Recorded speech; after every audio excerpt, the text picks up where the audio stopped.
आज प्रश्न India alliance का, अरविंद केजरीवाल जी अकेले का या एक आम आदमी पार्टी का नहीं है। आज देश के सामने प्रजातंत्र और व्यवस्थाओं का है। इलेक्शन कमीशन की जिम्मेदारी क्या होती है? इलेक्शन कमीशन कोड लगने के बाद आपको भी मालूम है कि सारे जितने ऑफिसर्स, ब्यूरोक्रेसी होती है, सीधे रिस्पॉन्सिबल होते हैं इलेक्शन कमीशन को। तो इलेक्शन कोड लगने के बाद ऐसा क्या हुआ कि एजेंसीज को ऐसे ओवरराइडिंग पावर्स कैसे मिल गए कि आप एक सिटिंग चीफ मिनिस्टर को आप उठा के अरेस्ट कर लिए? आप 2 साल से इस केस की, इस फर्जी केस की इन्वेस्टिगेशन कर रहे हो। 2 साल से, 2 साल से नेता जो है जेल में आप डाल रखे हो। आपको एक रत्ती भर भी सबूत नहीं मिला। अब जब चुनाव आया है, तो इनका एक ही मकसद था कि केजरीवाल को कैसे चुनाव से अलग रखा जाए, और उन्होंने यही किया है।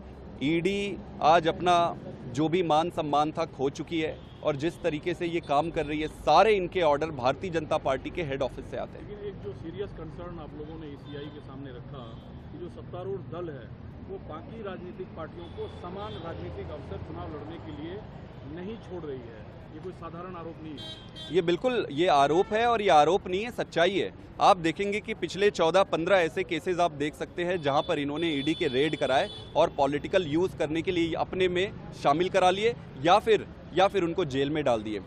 कोड लगने के बाद देश के इतिहास में ये पहली बार कोई सरकार इतनी हिम्मत नहीं करती थी। इलेक्शन कमीशन का डर सबको रहता है। ऐसी क्या परिस्थिति आ गई इस सरकार को कि इलेक्शन कमीशन को, उनको कोई लेना देना नहीं है। वो कह रहे हैं कि धता उड़ा रहे इलेक्शन कमीशन की, कोड लगे गए भाड़ में।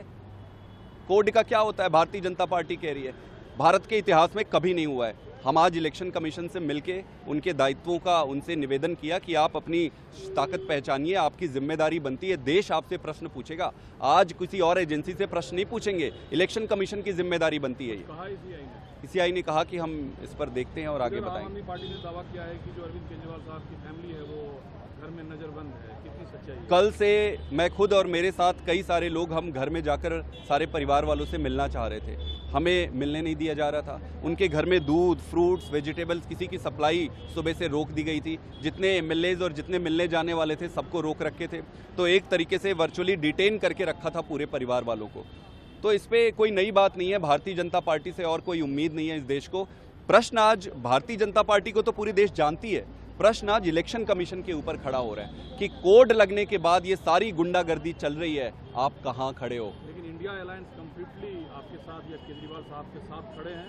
उधर अन्ना हजारे ने केजरीवाल साहब को लेकर एक नया बयान दिया कि वो जो काम किए हैं उसका फल वो भोग रहे हैं। इंडिया अलायंस में सभी राजनीतिक दलों का मैं बहुत धन्यवाद करता हूं। इतने शॉर्ट नोटिस में वो अपने अपने स्टेट से यहाँ आए, और कल से ही जिस तरीके से इन्होंने सपोर्ट किया है वो बहुत बड़ी बात है। मैं उसका पूरे दिल की गहराई से धन्यवाद करना चाहता हूं। लेकिन मैं आपको बता दूं कि ये प्रश्न सिर्फ अरविंद केजरीवाल का नहीं है, ये प्रश्न आम आदमी पार्टी का नहीं है। प्रश्न आज देश की प्रजातंत्र का है, प्रश्न आज देश की व्यवस्थाओं का है। और मैं बता दूं कि व्यवस्थाएं बनने में दशकों लगती है, इसको तोड़ने में कुछ क्षण लगते हैं। लेकिन आप तो वॉलंटियर्स बेस्ड पार्टी है, आगे की क्या रणनीति अब है? वॉलंटियर बेस्ड पार्टी है, आगे की रणनीति है चुनाव लड़ेंगे। केजरीवाल जी जेल में है, वो इतने कॉम्पिटेंट है कि जेल में बैठकर भी इनकी नींद चैन हराम कर देंगे। दिल्ली लोकसभा इलेक्शन पर क्या इम्पैक्ट होगा? क्या हरियाणा की बात? दिल्ली लोकसभा इलेक्शन में, बाकी सब जगह की इलेक्शन में जितने वोट पड़ने वाले थे उससे ज़्यादा वोट पड़ेंगे भारतीय जनता की पार्टी। जितने भी पंडित हैं, जो भी कैलकुलेट करते हैं, उन्होंने सबको पढ़ा होगा, केजरीवाल को कोई पढ़ नहीं सकता है।